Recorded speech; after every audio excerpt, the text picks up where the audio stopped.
friends. Just wanted to update and kind of give a recap of the month since it's the last day of November. Sorry, my hair is crazy.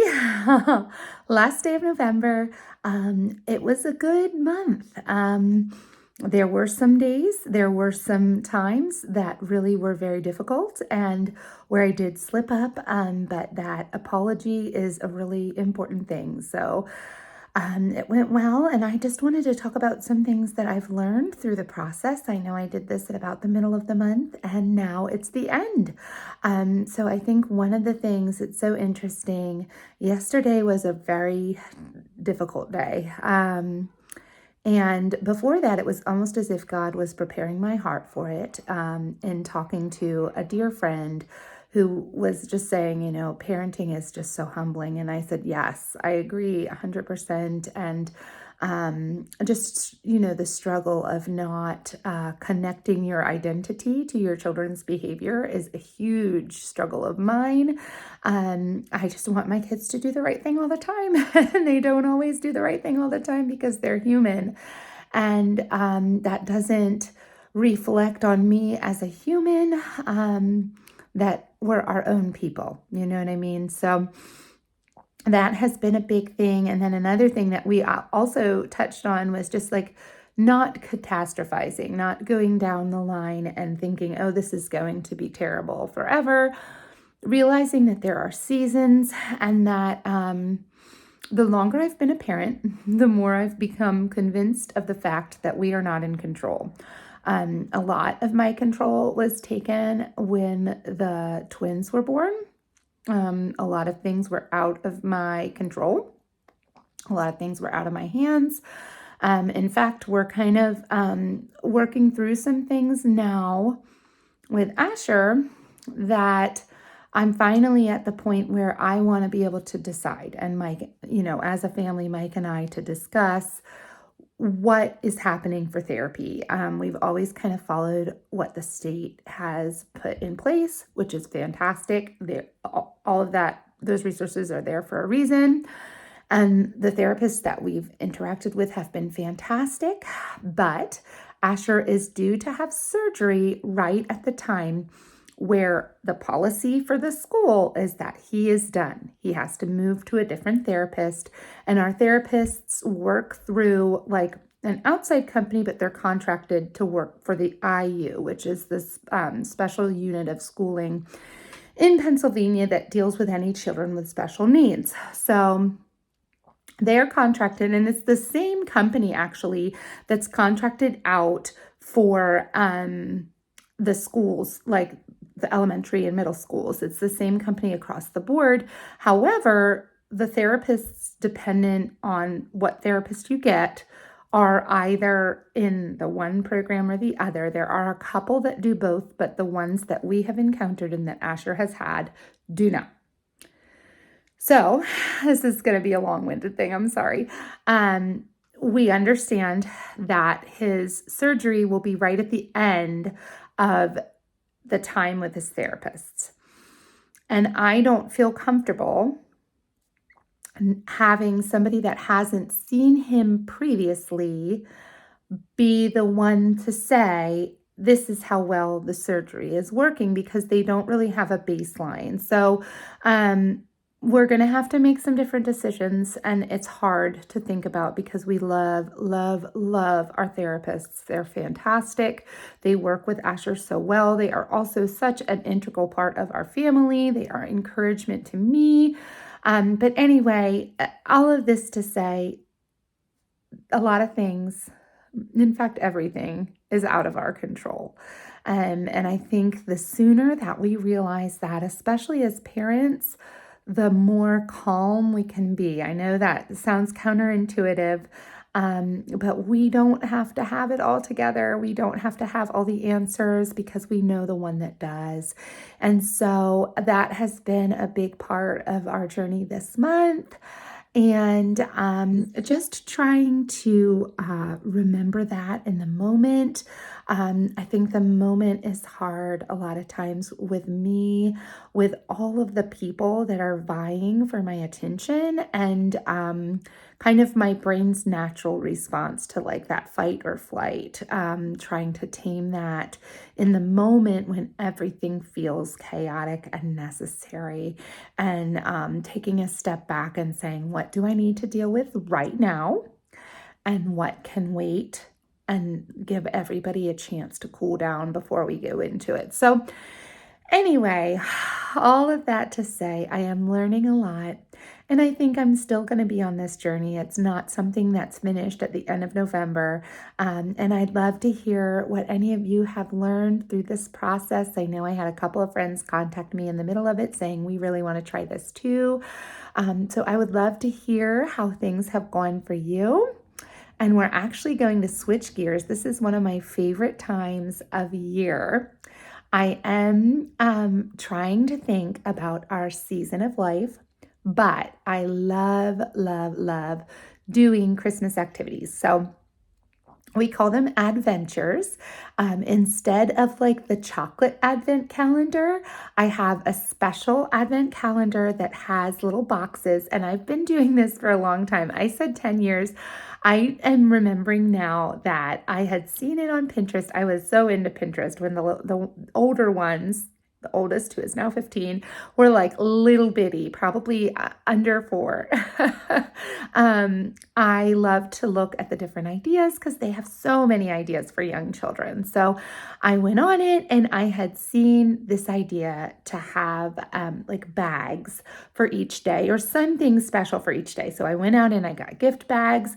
I had loved the ideas that like were pre-made, but they were so expensive and we just didn't have it in the budget. So I went out and made a thing of bags, like just a big poster board of bags, and we had in each one a verse for the day, an activity for the day, and then a rack. And this was also an idea, so I'm not going to steal it. This was also an idea I found on Pinterest, and I loved it. It's called Random Act of Christmas Kindness. So we do something fun like driving to see lights, or really in our area, there are a lot of fun free things for children to do in preparation for Christmas. Sorry about that. So I have gone through oftentimes, and so I have a list. I'm going to try and link it below. I am not technological, so hopefully I'll be able to make it work. I'm going to show a little bit of how I prepare and what we finally found. I had found it on Zulily to hold the papers for Advent. I don't do any like extra little gift in there. I know that some people do. I don't. We just do the activity, and it's really enough. All the kids really love it. My oldest children don't remember a time where we didn't do it, so it's really fun for them. We do have certain things that we do every year. We do a Grinch party where we have special little Grinchy things like Grinch popcorn and Grinch punch, and we watch a Grinch movie. And we do, I'm trying to think what else we do every year. Caroling. My grandmother now is in an assisted living facility, so we go there. We also go through, well, we went through our neighborhood. This will be the first year we're not living in a neighborhood, but I have contact information for the people that we would visit. So we'll do that again this year. I have to reach out to them and check and see if the date I have in my calendar will work. So we'll do that. And that's something, like I said, we'll do every year. I did it when I was a child. On Christmas Eve after the service, we would go around our neighborhood and carol, and my mom would make cookies for everybody, and we drop like a bag for everybody in our neighborhood. And it is like a precious memory of mine. So I have done that since we've had children. We listen to Christmas music upcoming so that they really get the songs in their heads. And then we go and we carol, and it is so much fun. So that's one of the things that we do every year. We typically will bake cookies to bring to different people that are in service positions in our area, like firefighters and police officers. And so that's something we do. And like I said, any event on Facebook. So one of the events that we do every year that's in our town is what's called First Friday, where they have all sorts. They have a hayride with lights. Last year, my oldest kids were like, this is a little young for us. So This year, I'm going to try something a little bit different where I'll let them have just a little bit of money. Because really, with all these kids, if you give them too much, it's like, wow, by the end of it, it really adds up. So, a little bit of money to go through it by themselves and possibly meet up with an old neighbor of ours that's a good friend of the older kids. So, I think that should hopefully take care of the older side of things. And the younger kids, it's just magical. There's just so many things that are magical. So I'm going to try and share a little bit of that. This month, I am going to be sharing our adventures on Fridays. So if you're interested in just catching up, I will do my best. Now, I will say when you have 9 children in a very crowded place, the phone doesn't come out very often because your eyes are on them and you're counting. I told somebody the other day too, like I don't even just count because they move so much when we're in public that I also go age order. So I go from my oldest down to my youngest, and then I start over again and I just kind of go through their names so that I make sure I have counted everybody that's with me. Now, obviously, like I said, I'm going to let my 4 older children go on off on their own and kind of have an older kids first Friday and have a time to meet up. My older 2 boys have what we call our dumb phones. They're not smartphones. They're not connected to the internet or apps. But we needed to get those to contact them because we don't have a home phone and they're starting to be able to stay, and I can run really fast and leave the little ones quickly and say, if you have any problems, give me a call. So anyway, they have phones, so we'll have a meetup time and a place, and then I'll be able to contact them if they're not there. So, anyway, Fridays we'll be sharing that. Mondays, I believe I have on my little calendar, I kind of put together a quick one, like a shopping haul. I did just go to BB's today, so I think the second Monday I'll be sharing the BB's haul. I love BB's. It is the only thing right now that is doable really with the budget. There are some things that I get at Costco because they're cheaper, but really if you can find it at BB's, it's oftentimes, and on sale, it's oftentimes cheaper. So I do have to watch because sometimes inflation will get me there too. But anyway, the second Monday of December, I'll be sharing that. The first Monday most likely will be Costco. And then the third one are gifts for our kids because we've got a lot of them. And I'll talk a little bit about how we handle that and how we break it up.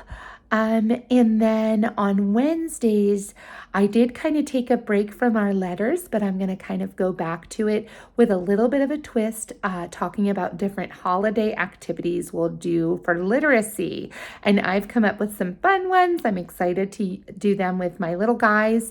It has been interesting tailoring it for Asher because there are a lot of fine motor issues there. So it's not always going to be the same as with my other kiddos that could use their fingers well. So anyway, it'll be interesting to see how that works out. And then on Saturdays, we're going to pick a box or a drawer to declutter. So if you are interested in decluttering through this holiday season, I don't want it to be too big of a project because I have all the other things going on, but I wanted to keep it just like a box or a drawer. So I would love for you to join me. I'm probably going to talk about the process that I'm using, and then just have you come along with me. I think for me, getting things done is so much easier when I have somebody with me, even if it's just a YouTube or a podcast, feeling like, okay, I have something to keep my mind busy while I'm doing this. So I'd love to be that for you. Anyway, I'm going to show now how I'm preparing for our adventures tomorrow. I will hopefully add a little bit of an update on how it goes tomorrow. Again, it is very crowded. It is a sweet, sweet, sweet, sweet, sweet thing, but it's crowded. And so I am on high alert when I'm there. So I don't know how much I'll be able to videotape, but I'll try. All right, friends, I hope that you had a wonderful Thanksgiving, and I'm excited to enter into the Christmas season with you all this upcoming Friday. Hot mess moment. Here you can see we're missing some, but this is our special advent calendar and I adore it. However, in the move, if I found a box like that and one of the inside boxes, I just threw it into a moving box. So it's been interesting. We found quite a few. I'm pretty impressed that that's what I've found so far, and hopefully I'll find the rest.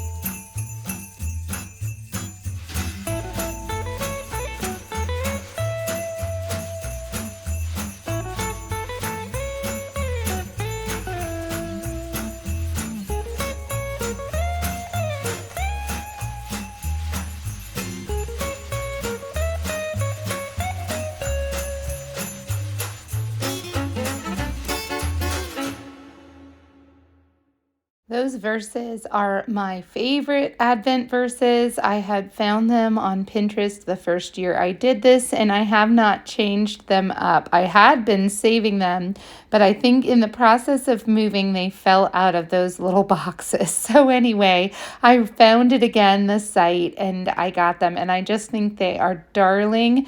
They are like hand-drawn, very, very cute. And they have the full verse on them so that you don't have to look it up, because that can be a little tricky, especially if you have everybody there and ready and they're so excited to open them and you have to stop and try and find a Bible in the middle of it. So it's good to have them pre-written.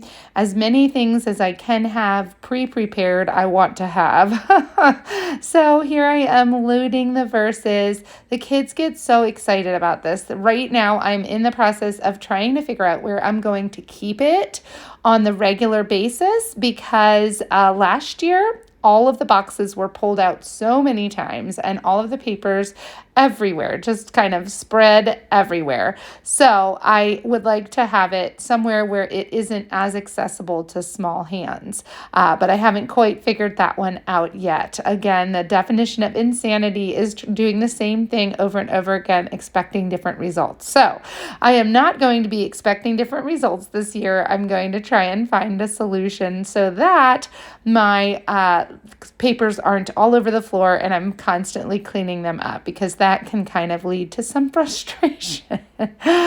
And as I finish this up also, I just want to say it now. I'm not sure if I'm going to get to that part of the video quite yet, but the last part is like extra big. It's bigger than the rest of the parts, but it also has the website. I just showed it. So the Happy Home Fairy is where I found this. And I just think, like I said, the little verses are darling. They're just so cute.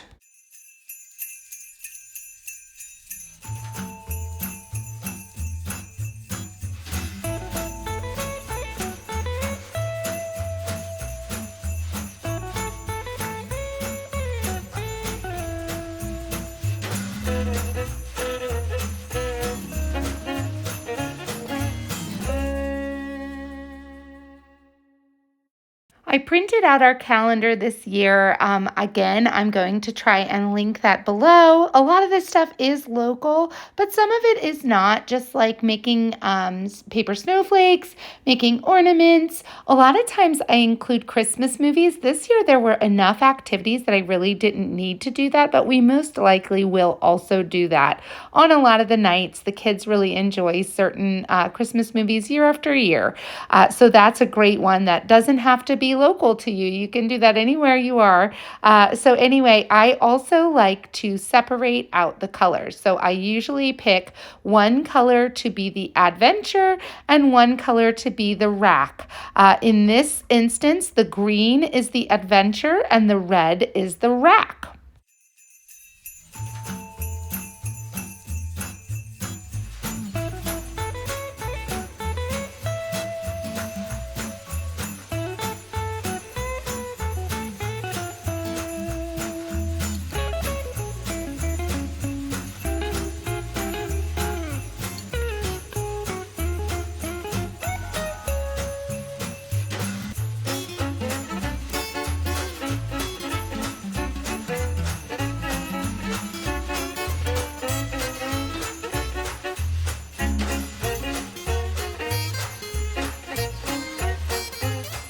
Here I speed it up. I'm writing what we're doing, but I'm also writing the date because if kids end up taking it out and putting it on the floor, I want to know where to put it back. Thank you for joining me. I'm excited to start our adventures and our rack. I'd love to hear if you decide to do the same, how it goes for you. Have a lovely holiday.